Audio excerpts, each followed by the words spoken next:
Doc Rivers.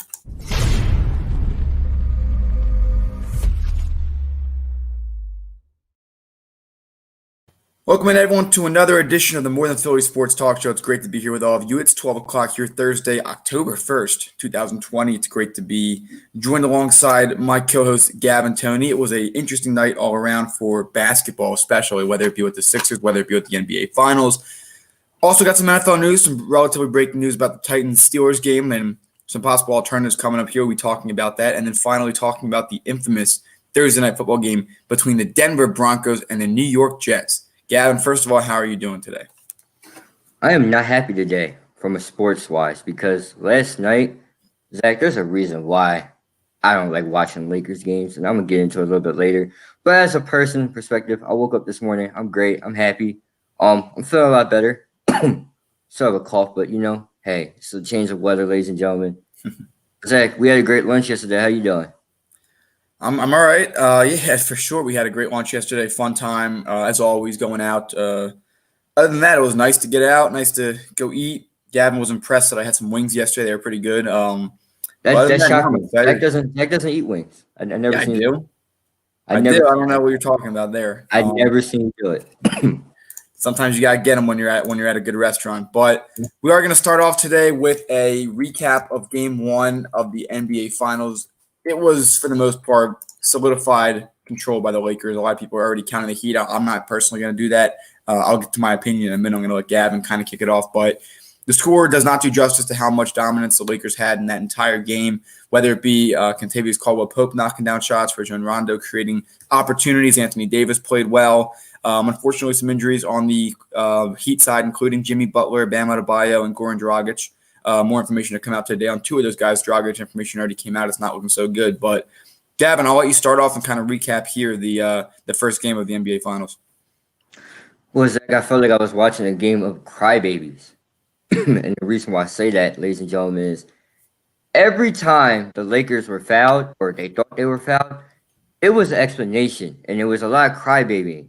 LeBron James, I need to get you a pacifier because you were crying a lot last night. Zach, it was, oh my God, it was horrible. I turned the game off after a while not because the game was over. Obviously, the game was over once Bam Adebayo went down.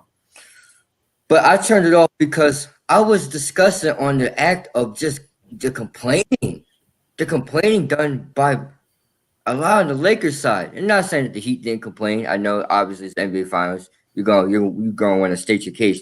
But Zach, come on, that was a lot of complaining done last night in that game. And the Y Basketball League, Zach, the league that we made, we built, we played in. You know that I got rings, you got rings from. We don't even complain in that league. We don't. LeBron James, excuse me, ladies and gentlemen. LeBron James is doing a lot of crying along with the Lakers team. Zach, did you remember when Jimmy Butler went out for the layup and they said Danny Green thought it was an offensive foul? They didn't even pass the ball in.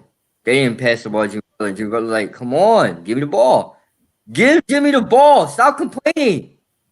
This is why it just adds up to another reason why I think the NBA is soft. And last night showed it. But from the game standards, I did not like the Heat defense last night. They looked lackadaisical. They looked like they were not racing out to defend the three-point shots. The Lakers are getting, I won't say open shots, and they didn't look pressured one bit shooting the ball. You did your job. You kept LeBron and AD out of pain for the most part.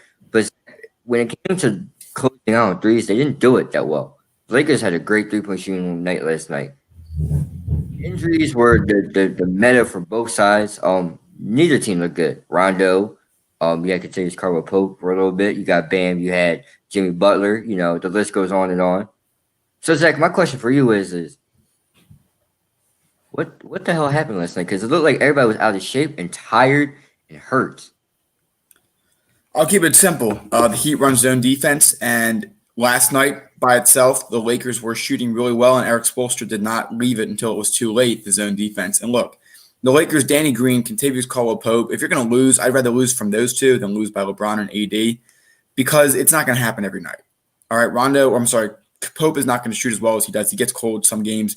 They don't have the reliable shooters to be able to go every game. Spoelstra better not play scared. He better not abandon the zone defense so quickly. First of all, Jimmy got hurt with his ankle, so that didn't help. But as far as that's concerned, again, Gavin, look at the Miami Heat. There are no superstars on this team with the exception of Jimmy Butler. You have an all-star in Bam Adebayo.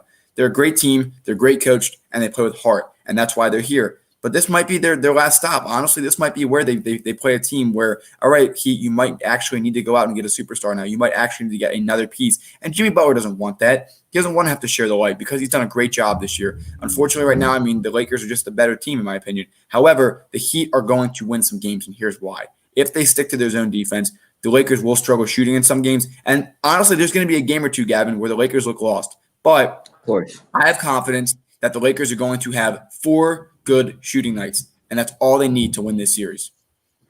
Well, Zach, those 4 good shooting nights aren't going to happen consistently. You'll probably get 6 games. You'll get 6 games, in my opinion. The reason why, excuse me, ladies and gentlemen, the reason why I believe that the Miami Heat aren't in trouble and I still think they have a chance to win the series is look what they did to Boston. Boston is arguably a great shooting team. Boston down in 6 games because Boston had 2 games where they were great shooting. They were shooting the ball great. There was nothing you could do about it. Look at Milwaukee. They did them in 5 games, but Because there was no shooter present, really. there was no shooter present. But I think the Giannis, they had a plan for Giannis that when Giannis went down, they didn't really have an answer. But Zach, all I'm trying to say is this Heat defense can compete with this Lakers team. But if Bam Adebayo is going to be key to this series because he's the only guy that I believe that can guard Anthony Davis straight up. But he has to stay healthy. That wrist is a serious injury. We thought it was going to be a little hiccup in Boston, and he proved it was. And then last night, he got hurt with the wrist, and I turned the game on. So I ended up watching the Yankees and Indians. By the way, fantastic game. I hope that wrist scissor isn't that serious because he is going to be the guy guarding AD. It's the only guy they got. Yeah, no doubt. But I think that the problem here is that it's not even just the defense of the Heat. The Lakers are still going to score 100-plus points a game. What about their offense, Gavin? And I got to tell you this one. Jimmy Butler, only player last night above 50% shooting from their starters. You have Crowder, who had 50%. Not many attempts for him, 2 for 4. Bam Adebayo, 25%. Duncan Robinson, 0 for 3. 3 field goal attempts, Gavin, in their first game. 0%. Goran Dragic, who we know is going to be out for the rest of the series, now 37%. How about Tyler Hero? 18 shot attempts, 6 for 18. Not bad for him if they're mostly threes. But, I mean, I think that they kind of had a night where it was not going to be their way. And I think some of these guys, the finals, the lights might be too bright for them. We don't know what's going to happen yet. And we said this before, Gavin. And we said before, like, would the Sixers rather play the Heat or the Celtics? And we said the Heat because we thought their lack of experience was going to affect them. But here's the catch. There's no fans, all right? Or at least now there is very small fans, but that's not going to affect anything for these Family, players. more family. I don't really consider them fans. Yeah, they've gotten used to this. The lights shouldn't be too bright, but you're going up against a guy, a man on a mission. And, Gavin, I know you don't mean to say it, but LeBron James, when it comes to the playoffs, when it comes to that level of pressure and that real defense we talk about in the playoffs, that's gonna crack down on Miami. I'm not worried about the Heat's defense. They're going to have some good games in this series defensively.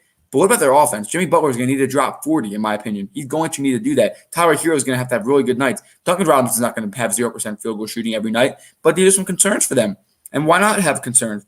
Who's going to step in if Bam Adebayo's out? Are we going to see Udonis Haslem get some minutes? I mean, are we going to see Myers Leonard get some minutes here at the big, which he's had some experience in for sure? We don't know. Bam Adebayo is going to have to muscle it through and tough it out the same way Jimmy Butler did last night. But there for sure offensively are some big concerns for them. Well, Zach, you're right. You said it best. Best yesterday. You and Dom did at lunch, and I reiterate it and I emphasize it here. You're right. Jimmy Butler cannot have a series where he's just going to relax. All right. You talk about the supporting cast, the Tyler Heroes, and everybody else. They're going to have to do more. The finals is where you're going to have to play your best basketball ever.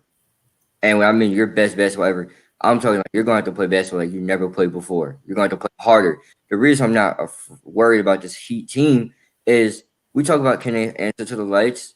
They took down the Celtics and the Bucks, arguably the best 2 teams in the East, with ease, especially with Milwaukee. And people will say, well, Giannis was down. Giannis wasn't doing anything when he was there. Zach, I think when you look at this Heat team, they answer to the lights that are turned on, and they respond well and they reflect back. But last night I felt like the Lakers were just ready to go. They had a little bit more rest than he did. I feel like the Lakers are ready to go offensively and defensively. And you're right. LeBron's a man on a mission. Obviously, you got Kobe Bryant, and then you have me, who continuously throws that record out there, and I would love for him to get another loss because that would just make me more happy. But he is a man on a mission. But Zach, this other team is a whole bunch of dogs on the other side on the other side of the spectrum. So that's why this series is going to be good. I still got the Heat in 7 games because the Lakers shooting and the shooters they have, it's not going to be enough to do it. They have to consistently do it. And a guy like Duncan Robinson to go 0 for 3 and the story he had, I guarantee he would not do that again for the rest of the series. One more thing I've said before, Gavin. I've told you this. I think that in order for the Lakers to win, one guy each night outside of their superstars needs to show up. No one did that last night. But all of these guys consistently gave just enough. If they stick to this game plan, they're going to be successful.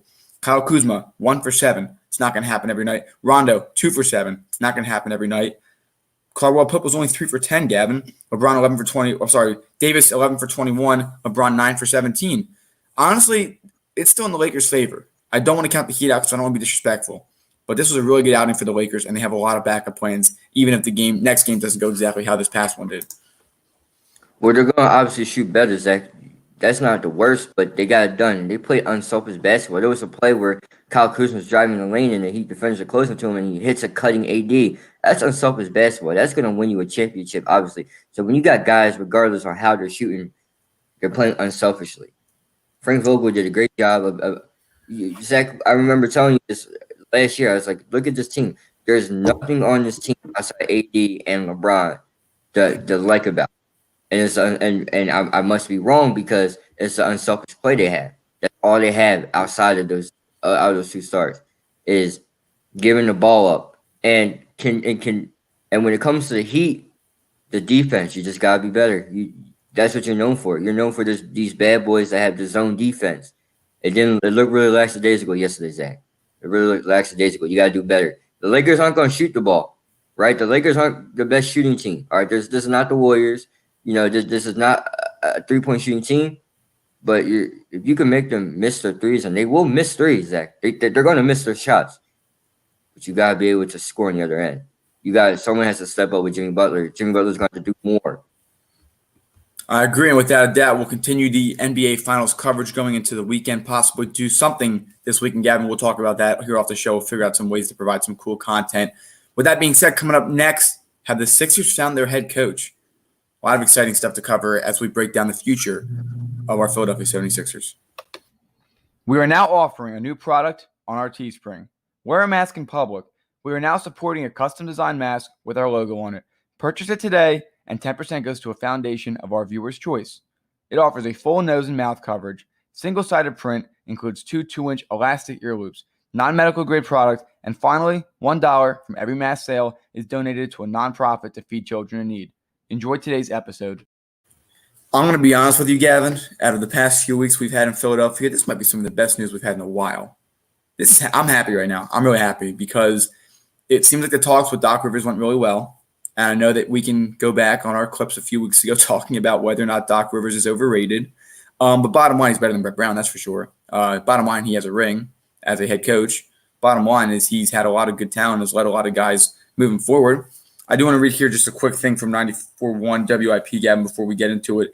As productive talks with the Sixers, as a productive talk with Doc Rivers, he has emerged as a serious candidate in the process to hire a new coach. Rivers left town after meeting with ownership with GM Elton Brand.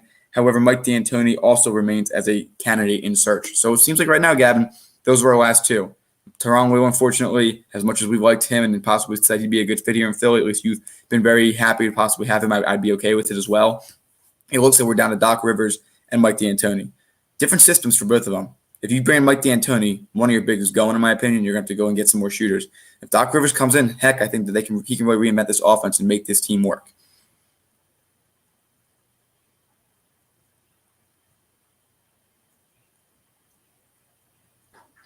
Well, Zach, you're right. Listen, I when it comes to Doc Rivers, I want this hire to happen because of one thing only, or one or two things only, is you're going to get a coach that knows what he's doing. I said the same thing about the Phillies. You got to get a manager that knows what he's doing. obviously the general manager in the Phillies head office has no idea what's going on because he's an idiot and can't figure out how to construct a bullpen. But it's not about the Phillies today. We're not talking Phillies. We're talking Sixers. You need to get a coach that knows what he's doing and how to play in a great lineup. So, Zach, what do? You go get Doc Rivers. You go get a guy that can play this role. You go get a guy in Doc Rivers that is good enough to construct the line and knows how to use these players. He's going to learn how to use Ben Simmons. He's going to know how to use Joel Embiid. I think you're going to get more from Ben Simmons and Joel Embiid. And on top of that, I'm a firm believer that if you get a guy in Ben Simmons or if you get a guy in Doc Rivers, I think you can bring in a guy like Victor Oladipo and use him well, or you can get a guy like Buddy Hield and use him well, great as well. But here's the thing: you gotta be able to use them right. And Brett Brown would not know how to use these guys right. I think that's why you get a guy in Doc Rivers that will be able to. Now, also the second part of this is Doc Rivers will bring in his own staff. He'll go out and get his own assistants. He'll go out and get some other guys, reinvent the staff a little bit. Do you think that this could be the right staff to help keep Joel Embiid, his mind on the game, and make sure that his mental toughness is there and make sure these guys can execute deep in the season when they face adversity? I believe so. I believe there's a way where he's going to be able to do that because Doc Rivers is going to hire the people he wants to hire. Doc Rivers is going to have, who he wants to have here on his team. Look, his team last year, or his coaching staff last year, he had Tyronn Lue and Sam Cassell all on one bench with him as well. He's going to go out and bring another guy on this bench. I want him to go get Nate McMillan for some reason because I feel like him and Nate McMillan might be able to work together. Hell, you don't know who he's going to bring. It's going to be somebody really good. But, Zach, I'm just excited. The Sixers pulled this off. This is actually going to be the first positive thing I can say about Philadelphia sports in a long time. Do you think that this encourages any Clippers, whether they in free agency or currently available on the trade market? According to the Clippers, they might be doing a whole roster reconstruction around Kawhi Leonard this offseason. Do you think there's any guys, either Lou Williams or other players, that we can get from that team that perhaps Doc Rivers will have a positive influence on bringing in? If you could bring in Lou Williams, that'd be fantastic. You need a guy off the bench that can score. Lou Williams is a sixth man. They should really name the award the Lou Williams Award because that's what Lou Williams is. The sixth man, he comes off and gives you 41 if needed. He give you 20 if needed, 20 on a consistent basis. Now, I know the joke about Lemon Pepper Lou or Magic Lou or whatever you want to call him, but all jokes aside, I would love to have Lou Williams here. And I don't know if I want Paul George, but I'm going to come out and say Paul George is up there, and you could get Paul George and get rid of if you can get rid of Al Horford for Paul George. I know that's not going to work, but if so, I'll take it. It's something better than what we got. Just get Doc Rivers here. That's all I ask for. I ask for nothing else. No, I hope so. I mean, get something right here in the Sixers organization. Coming up next, we're going to be talking about none other than the amazing Thursday night football game between the New York Jets and the Denver Broncos. Stay tuned. Would you like to know how you can support the More Than Philly Sports Talk Show? If so, head down to the comments on our YouTube channel. You will see two links there. The first is our Teespring, where you can see a wide variety of apparel products, including our signature product, the More Than Philly Sports Talk Show sweatshirts, offered in a variety of different colors, including gray, navy blue, and more. Finally, we have our Patreon page, where you can become a monthly donation member. 10% of all donations go towards an organization of our viewers' choice. We hope that you enjoyed today's episode, and if you can't donate, that's okay, because you can always share this.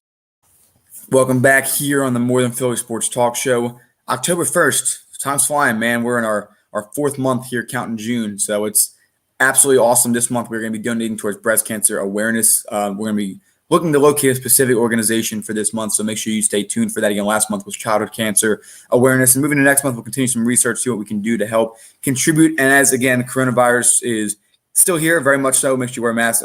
As far as that's concerned, we're going to try to do our best to get out in public, get out and do some things to help with the community, again, depending on the safety measures that we're able to take, ensuring that we can go and get some help. We want to continue with that, and we thank everyone for the support so far here on the show.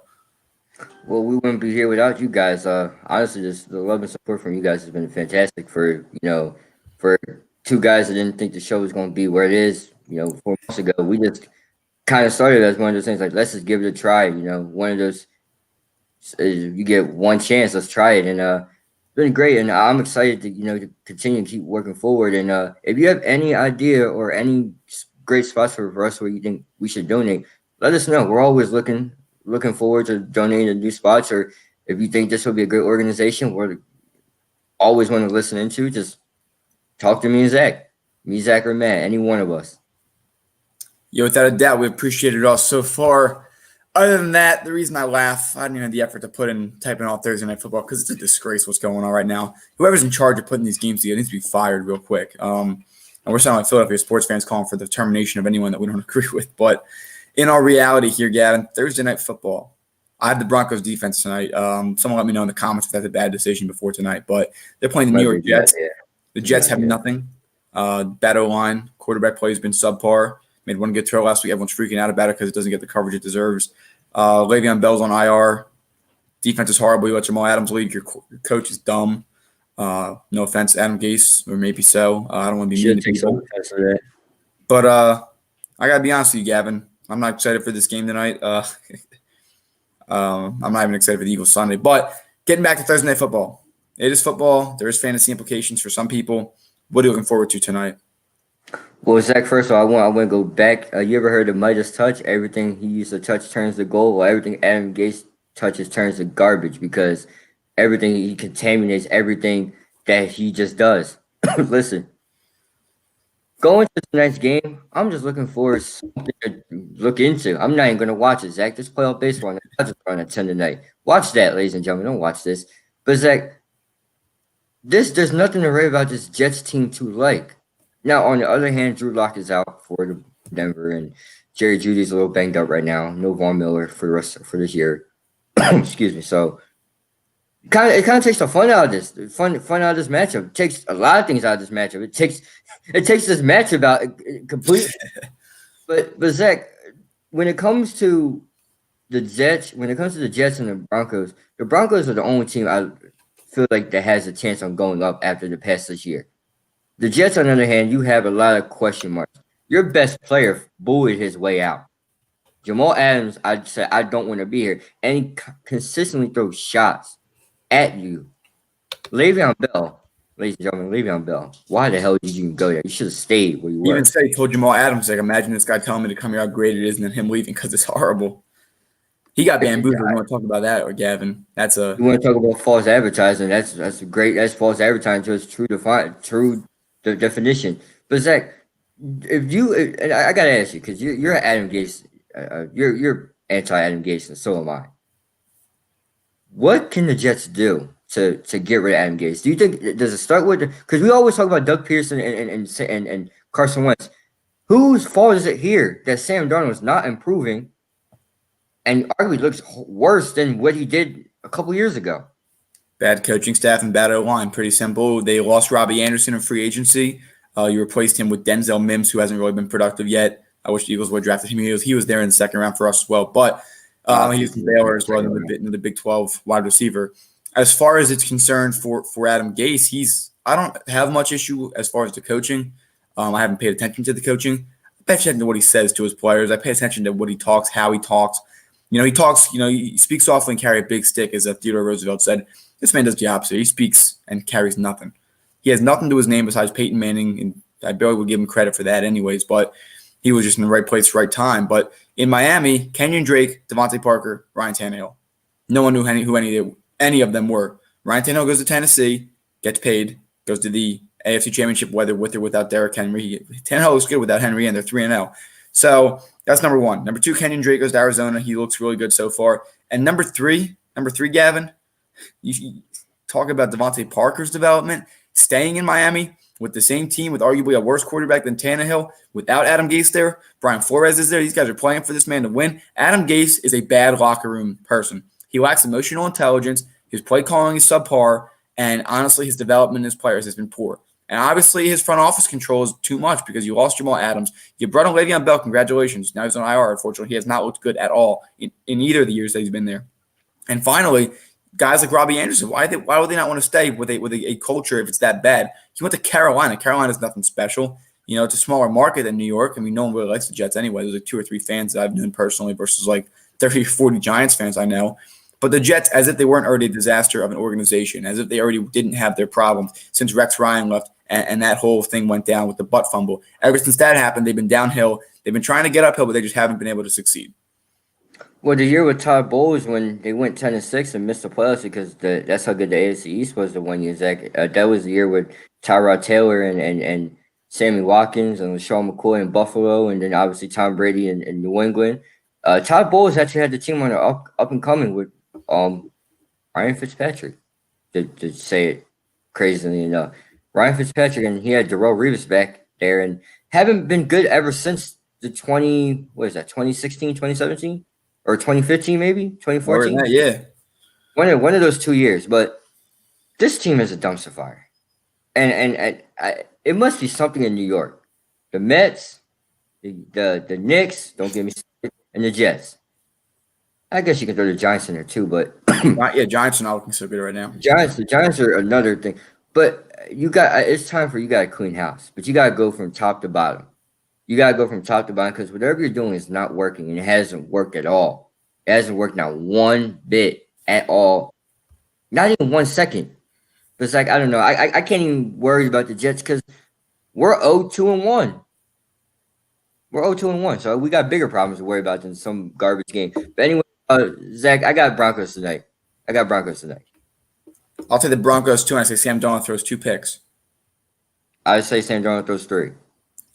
3. His first ever throw in the NFL was a pick 6 against Detroit. Ended up winning that game, honestly. But other than that, everyone, tomorrow we'll be doing the Eagles preview for Sunday Night Football. I don't know why we're going to watch that. I have a gut feeling they're going to win, honestly, but we'll talk about that tomorrow. And then as well, around the NFL, going through all the teams. Final news for today, Gavin. Tennessee Titans had 2 more positive COVID tests today. So their game with the Pittsburgh Steelers has been postponed. It is expected to be played week 7 when both teams have buys. Or maybe the Titans, I think the Steelers have a bye week 8 as well as the Ravens, and they also play the Ravens. So they're going to move that to week 8. They're going to give the Ravens and the Steelers the week 7 bye. They're going to give the Ravens that week 7 bye, and the Steelers are going to, instead of have the bye the next week, they're going to play the Titans then, and this will be considered their bye week. So make sure you're checking your fantasy schedules. I know Juju Smith-Schuster's been having a good year, but remember their Tennessee Titans and the Pittsburgh Steelers game has been officially postponed past this week. However, the Vikings seem to be fine given that there have been no positive tests on their end, so that they seem like they're good to go. Well, Zach, I will say this, and then I do want to bring something up before we go off. Ladies and gentlemen, be ready because we're about to watch Baseball 2.0 in the NFL. You're going to see a lot of schedule changes, a lot of teams.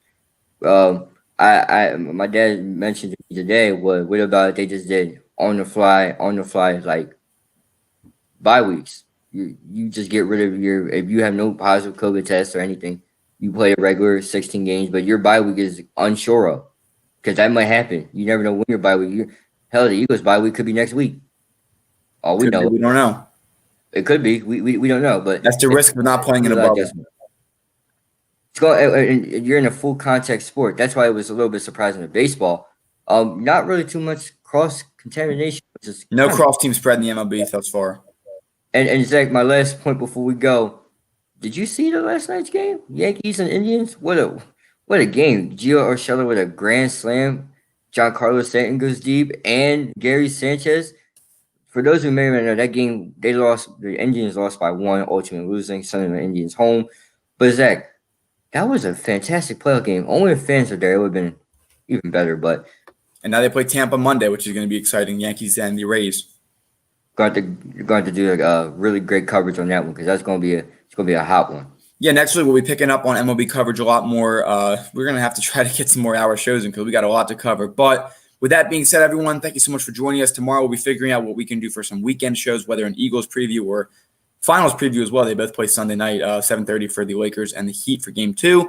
And the Eagles. I'm not watching the Eagles. Play at 8:20 on NBC 10. We're prime time? We were prime time, Sunday Night Football. Oh, man, we got to watch this garbage on prime time. Wow. But we do. With that note, everyone, thank you so much for joining us here on the show today. Enjoy your day, and we'll be back tomorrow. Go Birds, baby. Go Birds. If you enjoyed today's video, make sure to like, comment, and subscribe if you haven't. In addition, hit that bell icon and set it to all to get reminded of when we go live and when we post